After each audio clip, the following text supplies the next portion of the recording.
senantiasa sehat dan selalu diberi keberkahan oleh Allah Subhanahu wa taala. Nah, pada kesempatan kali ini Ustazah akan membacakan sebuah kisah tentang seorang sahabat Rasul yang beliau ini sangat terkenal dengan keahliannya dalam berdagang serta kedermawanannya terhadap agama.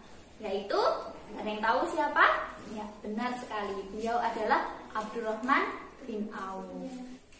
Abdurrahman bin Auf lahir pada tahun 581 Masehi atau 10 tahun setelah tahun gajah. Usianya 10 tahun lebih muda dari Rasulullah SAW. Sebelum masuk Islam pada masa jahiliyah, ia diberi nama Abdul Amr atau hambanya Amr dan Abdul Ka'bah atau hambanya Ka'bah. Ia adalah keturunan dari kabilah Zuhrah bin Kilab.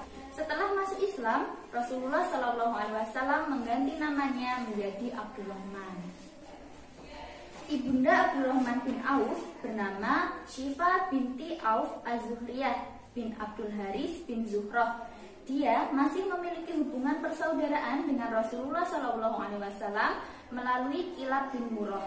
Dia juga merupakan sepupu dari salah seorang sahabat yang bernama Sa'ad bin Abi Waqqas. Abdurrahman bin Auf dibesarkan dalam lingkungan penyembah berhala. Setiap hari dia menyaksikan orang-orang yang menyembah berhala yang terbuat dari batu, tanah, dan batang pohon kurma. Namun luar biasanya anak-anakku, Abdurrahman bin Auf tidak pernah menyembah berhala sebelum masuk Islam hingga beliau masuk Islam atas ajakan sahabat Nabi yang bernama Abu Bakar As-Siddiq. Dan beliau masuk ke dalam 10 orang yang masuk Islam pertama kali atau sering kita sebut as-sabiqunal awwalun.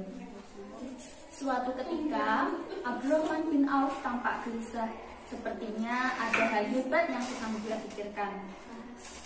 "Ada apa wahai suamiku?" tanya istri Abdurrahman bin Auf.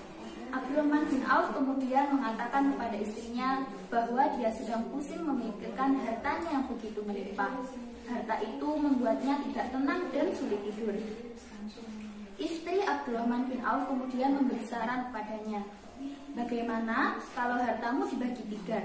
Sepertiganya engkau gunakan untuk melunasi hutang saudaramu seiman, sepertiganya lagi untuk memberi mereka pinjaman, dan sepertiganya lagi untuk modal perniagaanmu." Abdurrahman bin Auf mengangguk setuju. Dia pun melaksanakan saran istrinya. Dia menjadi orang yang sangat gemar bersedekah dan berinfak di jalan Allah Subhanahu wa taala. Harta Abdurrahman bin Auf memang sangat banyak. Kegemarannya berinfak bukannya membuat hartanya berkurang, malah semakin bertambah.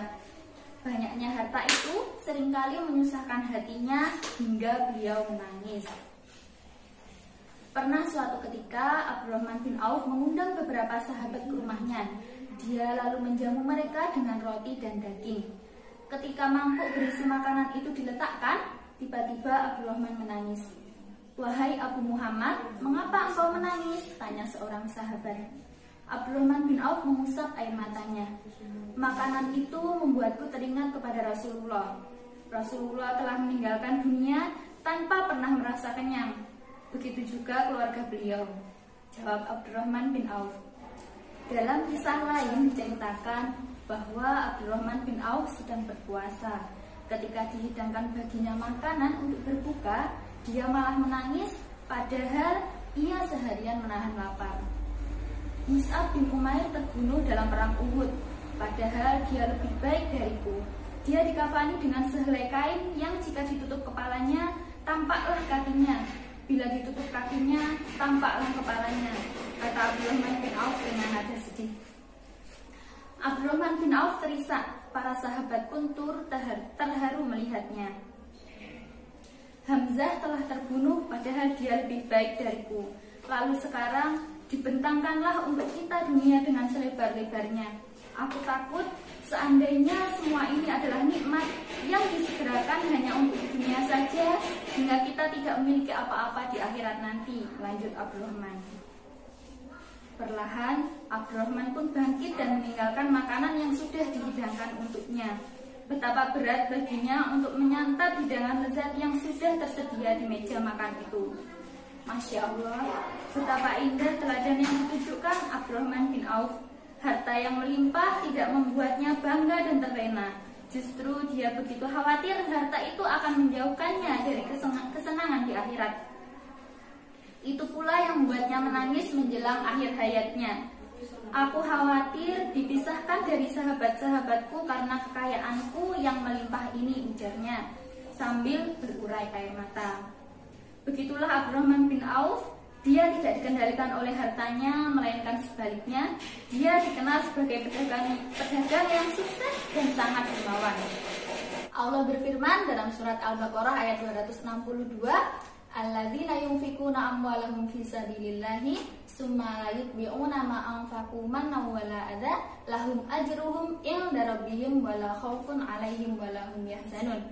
Yang artinya, orang-orang yang menafkahkan hartanya di jalan Allah, kemudian mereka tidak mengiringi apa yang dinafkahkannya itu dengan menyebut-nyebut pemberiannya dan dengan tidak menyakiti perasaan si penerima, mereka memperoleh pahala di sisi Rabb mereka. Tidak ada kekhawatiran terhadap mereka dan tidak pula mereka bersedih hati.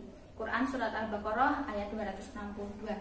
Demikian tadi kisah dari sahabat Nabi yang Ustazah bacakan, yaitu dari sahabat Abdurrahman bin Auf. Semoga kita bisa memetik hikmah dari perilaku beliau yang sangat dermawan.